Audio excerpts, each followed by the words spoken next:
Hello beautiful people, welcome to my channel. Ayan, nag-order si Sven Eric ng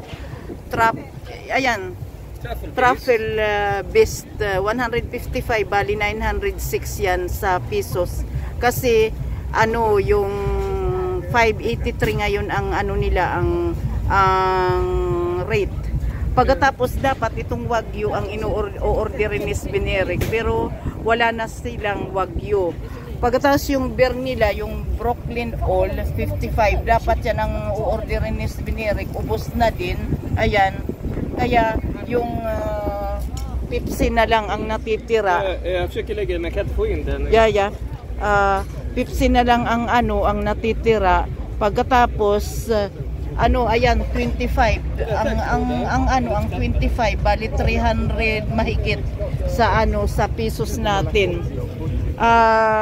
Binigyan siya ng ng discount kasi yung babae lumalandi sa sa lalaking ito. Mabuti hindi ini-snub kasi snabero itong lalaki na to. Pag may magsasabing hi, hindi ini-snub kasi gutom na. O sige, bye-bye.